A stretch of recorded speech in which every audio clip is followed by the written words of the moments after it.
This week, the Senate just passed the third major stimulus package. In this video, I'm going to talk about the direct payment to Americans and the main difference that is in this package as opposed to the previous ones. So stay tight. Hey everyone, this is Eliun and welcome to Positive Sum, where we talk about making a positive change in your finances and your mindset through personal finance and budgeting and investing in the stock market and just various ideas.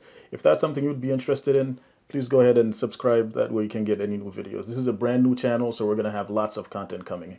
Now, on March 6th of this year, 2021, the Senate just passed the stimulus package. Now, this is not final yet, and I'll talk about that towards the end of this video, but at this point, we have a very good idea of what's in the bill and what is likely to become law. First, as you may have noted last week, the House had passed it, but the Senate version does have some key differences. And we're going to talk about one of the main ones, which is the eligibility criteria based on your adjusted gross income. Now, in this video, I'm primarily going to be talking about the $1,400 check and who will get it.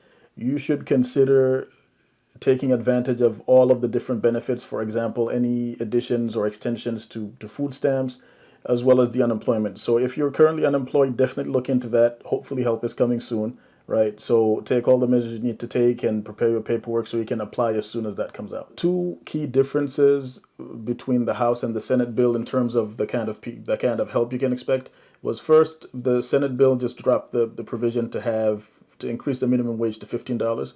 So that is not part of this legislation here. Okay, and then the second one, which is the key one we're going to talk about, is the eligibility criteria based on your income. Now, here's a comparison of what the income limits are between the first, second, and third major packages. Now, here I'm only talking about the 8 packages that also included a direct payment, right? So if you look at the lower limit in terms of who would qualify, first, just to explain this a little bit, just looking at the first one here, for example, this is your adjusted gross income based on the tax filings in terms of, or based on the information that the IRS has for you.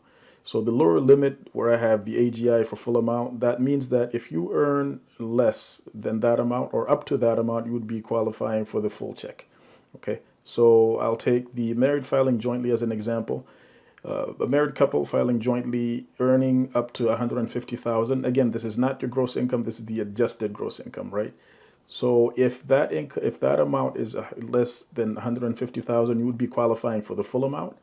And if it's more than that, there's a provision in the bill that would phase out the amount incrementally until you hit the complete phase out amount, which means in this case, or in this example, again, still looking at the first check, if you earned more than $198,000, you would not be qualifying for any, right? You would not be getting any check. The phase out limit was a little bit different between the first and the second one. Now, in the House version of the bill, it was supposed to be much higher. It was supposed to be similar to the first check, but the Senate version that was passed actually dropped that limit much, much lower than was expected. So that's what we have here in green. The lower limits are still the same. Again, looking at a married filing jointly situation, if you earned less than $150,000, you would still qualify for the entire amount. But the phase out, you can notice here, is much, much quicker, right? So for any additional money that you have reported to the IRS in your adjusted gross income, the amount would be going down, again, incrementally. I'm not sure how they adjusted it here, but it would go down pretty quickly. And once you hit that $160,000, you would not be qualifying for any money, right? One key thing to note here is that the individual payment and the payment for the dependent children is also the same, which means, for example, for a family of 4 married filing jointly with 2 dependent children, the total amount would be $5,600, right? Because it's $1,400 for each adult and then $1,400 for each qualifying dependent. Now, note here, the adjusted gross income we're talking about is going to be based on your 2019 or 2020 tax filings, right? I just recently did a video about how filing your taxes early can help you qualify for more, or qualify at all depending on your tax situation, because so many people lost their jobs last year. So I'm going to put that in the comments below. I'll also put that in the cards up here. You need to check that out and see if this is something that can help your situation. Now, you might be wondering what's next in terms of the timeline. Just because the Senate passed it, that does not mean the IRS is ready to process this yet. The bill is actually going to go back to the House, where they have some whatever process. They're going to link up the 2 bills and then pass that. And at that point, once all of that is done, the president will sign it into law, and hopefully the countdown begins. Now, I do have to note that the House, or Democrats in general, had a goal to have this passed by the 14th of March. So hopefully this is not going to take too much time.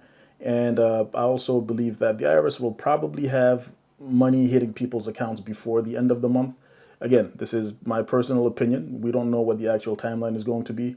But I really encourage you, if you have had a significant change to your tax situation between 2019 and 2020, like a lot of people have had, to consider filing as soon as possible, or at least look at your options and see if this is going to help you. Well, that's all for this video. Just a quick update to let you know what's going on here. If you appreciated this content, please go ahead and hit the like button. Also, this is a brand new channel. We're going to be talking about business and finance and personal growth. So if that's something you would be interested in, go ahead and subscribe to this channel. I appreciate you hanging with me till the end of this video. Until next time, stay positive.